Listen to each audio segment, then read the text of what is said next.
हल्द्वानी से गुजरने वाली गौला नदी में खनन को निजी हाथों में देने के साथ ही वाहनों की फिटनेस को पहले की तरह किए जाने की मांग को लेकर खनन कारोबारी लगातार आंदोलन कर रही हैं। वहीं बीते दिनों अपनी मांगों को लेकर खनन कारोबारियों और डंपर स्वामियों ने एसडीएम कोर्ट पर प्रदर्शन किया था, जिस पर प्रशासन ने डंपर स्वामियों पर बुद्ध पार्क से एसडीएम कोर्ट तक बिना अनुमति रैली निकाले जाने और फिर एसडीएम कोर्ट परिसर में मुख्यमंत्री के खिलाफ आपत्तिजनक नारेबाजी करने के खिलाफ एएसपी और सीओ से इस मामले में जांच कराने और नियमानुसार कानूनी कार्रवाई करने की मांग की थी। वहीं आज विधायक सुमित हृदयेश से दोबारा खनन कारोबारी मिलने पहुंचे और कहा कि सरकार उनकी आवाज दबाना चाहती है और वे हरगिज इससे पीछे नहीं हटेंगे। उधर विधायक सुमित हृदयेश ने कहा कि सरकार की नीतियां गलत हैं, जिसके माध्यम से वह शोषण कर रही है। उन्होंने आगे कहा कि गौड़ा नदी का खनन किसी भी हाल में निजी हाथों में नहीं जाने दिया जाएगा। इधर विधायक से मिलने के बाद खनन कारोबारियों की एसडीएम के साथ बैठक हुई, लेकिन चर्चा विफल रही। एसडीएम पारितोष वर्मा का कहना है कि खनन चालू करा दिया गया है और गाड़ियों की आवाजाही शुरू हो गई है। वहीं डंपर स्वामियों का कहना है कि वह खनन के लिए गाड़ियां तब तक लेकर नहीं जाएंगे जब तक उनकी मांगे पूरी नहीं हो जाती।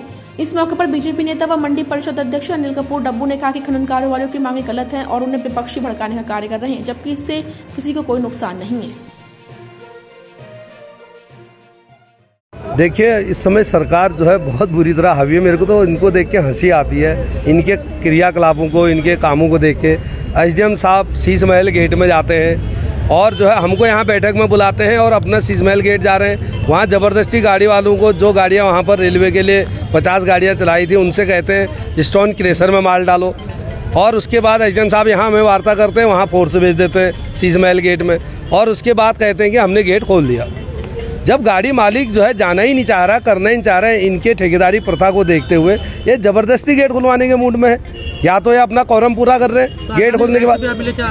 जी, हल्द्वानी विधायक से आप मिले क्या? हल्द्वानी विधायक ने हमारी बात सुनी। देखो, वो जो है वास्तव में जो है पीड़ा को समझते हैं। उन्होंने हमारी बात सुनी और हमारी बात को उन्होंने जो है कहा सदन में भी उठाएंगे, और वास्तव में वो सहयोग करते हैं। आप जी कह रहे हैं कि गोला नहीं खुलेगी, लेकिन एसडीएम का आदेश हुआ, गोला खुल चुके, 35 गाड़ी आज निकाली गई हैं, तो आपकी नाराजगी अलग है, लेकिन गाड़ी तो चालू हो चुकी है। ये सब झूठ बोलते हैं, ये सब झूठ है। अभी गेटों में कांटे नहीं है। देखिए, बिल्कुल अन्याय हो रहा है। मैंने कल भी प्रेस कॉन्फ्रेंस में ये बात बोली थी। गौला नदी आर्थिक जननी है पूरे हल्द्वानी की, और हल्द्वानी आर्थिक केंद्र पूरे कुमाऊं का। और निजीकरण की तरफ जो ये बढ़ते हुए कदम इस सरकार के हैं, इस सरकार की दुर्दशा को साबित करते कि अपने ही राजस्व की, अधिकृत राजस्व की चोरी कराने को ये सरकार तैयार है। कांटे हटा दिए गए हैं, अब नपत होगी घन मीटर के हिसाब से। और आज पैट्रिक साहब जो हैं, जिनका बयान आया अखबार में, उन्होंने साफ बोला है कि नहीं, निजी आदमी गौला के अंदर कोई नहीं जाएगा, लेकिन बाहर गाड़ियों को रोका जाएगा उनकी चेकिंग करने के लिए। तो क्या एक प्राइवेट लिमिटेड कंपनी आके यहाँ पे हमारे डंपर स्वामियों को और गौला से जुड़े हुए जो व्यापारी हैं, उनको डंडे से, दलबल से रोक के उनको अधिकृत किसने कराई? राज्य की सरकार की सोच है। जबकि एक अच्छी व्यवस्था वन विकास निगम की, एक अच्छी व्यवस्था कांटों की, अच्छी व्यवस्था RFID का चिप लग गया है गौला में। एक बारी जब वो जाती है और बाहर आ जाती है तो उसके बाद दोबारा नहीं जा सकती है। इनकी आप फिटनेस आप जबरदस्ती, जो 4000 में RTO में हो जाती थी, 15,000 में निजी कंपनी को देके 15,000 में आपने 20,000 रुपए उसकी करवा दी है कीमत। तो ये वैसी व्यवसायी बड़े परेशान है, आम व्यापारी परेशान है।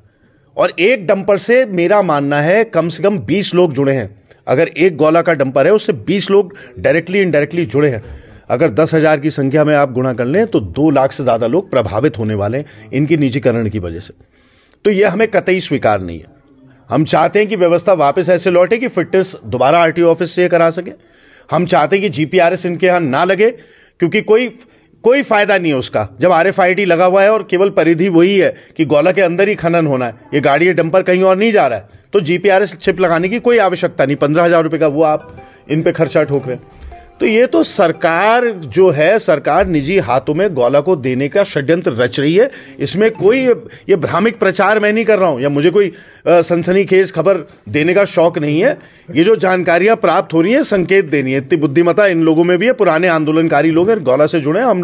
हम लोगों ने भी इसी गौला का पानी पिया, हमें भरपूर पता है क्या खेल चल रहा है। 3 बजे इनकी बैठक है एसडीएम के साथ, अगर इनकी मांग पूरी नहीं होती फिर क्या आंदोलन होगा? नहीं, देखिए, ये जो संघर्ष समिति है, मैं इनके जज्बे को एक तो सलाम करता हूँ कि इन्होंने सही समय पर ऐसी आवाज़ उठाई। वरना आजकल हमने देखा आंदोलन होते हैं और लोग सरकार की गोद में जाके बैठ जाते हैं, कॉम्प्रोमाइज़ करके आ जाते हैं। लेकिन ये पूरा अपना एक ठीक है, संवैधानिक जो इनके अधिकार हैं, एक लोकतंत्र में जो इनके अधिकार हैं, उन अधिकारों का उपयोग करके, सदुपयोग करके अपना आंदोलन को आगे बढ़ाएंगे। उसमें जो सहयोग हमारे लायक होगा, सड़क से सदन तक हम सब इनके साथ कंधे से कंधा मिला के संघर्ष में, और किसी भी हालत में, मैंने कल भी कहा था, आज भी कहा, सबने हमने गौला का पानी पिया है। हम इस गौला को निजी हाथों में किसी भी प्रकार से नहीं जाने देंगे, ऐसी हमारी सोच है, ऐसा हमारा प्रण है।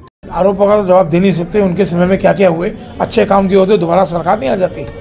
अच्छे काम तो किए ही नहीं आज तक उस सरकार ने। पहली बार बड़ी मुश्किल से जो है और 3 प्रदेशों में जो है जनता ने बता दिया, तो उनके आरोपों का उनका तो देंगे तो उसके लिए कानून है। बाउंसर, कल को मैं कह दूं बाउंसर खड़े कर देंगे, तो इस तरह की बातें मैं समझता हूँ एक जनप्रतिनिधि को शोभा भी नहीं देती, और इस तरह की बातें उनको करनी भी नहीं चाहिए। नहीं, देखिए, जो खनन करेगा, प्रशासन का काम है। अगर कोई आदमी खनन का काम शुरू करेगा तो प्रशासन उसको रोकेगा नहीं। हाँ, उसकी सुरक्षा करेगा। कोई रोजी रोटी कमाना ही चाहता है तो प्रशासन की सुरक्षा करेगा, लेकिन हम चाहते हैं कि एक सामूहिक रूप से सब लोग अच्छी भावना से काम करें। कोई नहीं करना चाहेगा। अब जैसे कल यहाँ जबकि तय है कि बुद्ध पार्क में धरना होगा, कुछ लोगों के बहकावे में आकर कुछ लोग आए, गलत हुआ।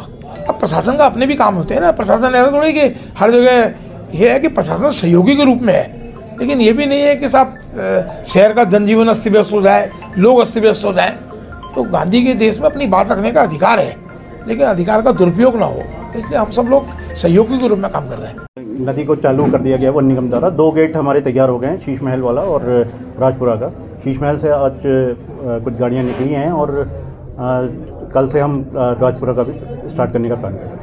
कितनी गाड़ी जो खनन हो रहा है उसकी गाड़ियां निरंतर शीश महल से निकल रही हैं। आज 35 गाड़ियों ने 3 चक्कर लगाए हैं, और इसके साथ ही कल हमारा राजपुरा का गेट भी तैयार हो जाएगा, जिसमें अन्य लोगों को भी निकासी दी जाएगी। देखिए, गौला संघर्ष समिति के अपनी कुछ मांगे हैं जो मौजूदा निर्देश आए हैं उनको लेकर। उसमें जो वार्ता हुई है अभी कोई सहमति बन नहीं पाई है, और मुख्यतः इनकी मांग जो फिटनेस है गाड़ियों की, उनको लेकर के है। अभी इनसे पुनः वार्ता की जाएगी। अगर देखते हैं कोई संभावना हो हल की तो प्रयास किया जाएगा।